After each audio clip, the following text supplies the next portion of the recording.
નમસ્કાર ખેડૂત મિત્રો, આજે આપણે એક દૂધીના પ્લોટની અંદર છીએ. તો તમને એક વસ્તુ બતાવું કે આ જે છોડ છે એ કઈ રીતે એના વિલ્ટ આવી છે એનું એક કારણ બતાવું તમને. તો આ જે વસ્તુ છે એ ગમી સ્ટેમ બ્લાઇટ છે. તો આના લીધે છોડ આ રીતના થઈ જાય છે અને ઘણું બધું નુકસાન ખેડૂતને થતું હોય છે. તો તમે જોઈ શકો છો આ એક પ્રોબ્લેમ આવે છે. તો આ રીતેનું સિસ્ટમ છે. તો મિત્રો આના સોલ્યુશન માટે તમારે જો શક્ય હોય તો સ્ટાર્ટિંગમાં જ સારા ફૂગનાશકના ટૂવા આપવા, જેથી કરીને આ પ્રોબ્લેમ ના આવે. તમે જોઈ શકો છો કે દરેક છોડની અંદર આ પ્રોબ્લેમ છે. તો આ રીતેની સિસ્ટમ હોય છે. તમને હું પ્રોપર બતાવું કે જે બ્લાઇટ છે તમે જોઈ શકો છો આ રીતેનું ગમી સ્ટેમ બ્લાઇટ આવે છે અને છોડ આ રીતે વિલ્ટ આવી જાય છે છોડની અંદર.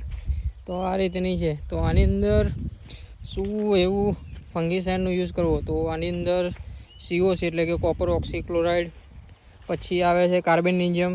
તો આ એક ફંગીસાઇડ છે, એનો ઉપયોગ કરી શકો છો સ્પ્રેની અંદર અને ટૂવા આપવા માટે. તો તમે જોઈ શકો છો આ રીતે. તો મિત્રો આ રીતે દૂધીના પ્લોટની અંદર ઘણું બધું નુકસાન થાય છે અને સાથે સાથે જે ગલકી છે, તુરિયા છે, એની પણ અંદર આ જે બ્લાઇટ છે આવે છે. તો સ્ટાર્ટિંગથી જ તમે ફૂગનાશકના ટૂવા આપી દો, જેથી કરીને આ પ્રોબ્લેમ ના આવે. અત્યારે તમે આ કન્ડિશન જોઈ શકો છો.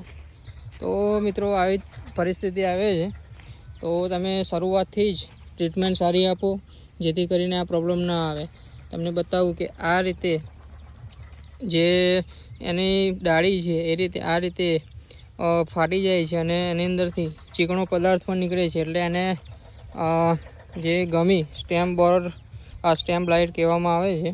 તો આ રીતની કન્ડિશન છે, જેથી કરીને વિકાસ પણ પ્રોપર ના થાય અને આ પ્રોબ્લેમ ઘણા બધા આવી શકે છે. તો આ રીતની સિસ્ટમ છે. તો મિત્રો સ્ટાર્ટિંગથી શરૂઆતથી જ સારા ફૂગનાશકનો ટૂવા આપો, આપણે જે જણાવ્યા પ્રમાણે. તો મિત્રો વિડીયો માહિતીપૂર્ણ લાગ્યો હોય તો વિડીયોને શેર કરી દેજો, લાઇક કરી દેજો અને ચેનલ પર નવા હોય તો ચેનલને સબસ્ક્રાઈબ કરી દેજો. ધન્યવાદ.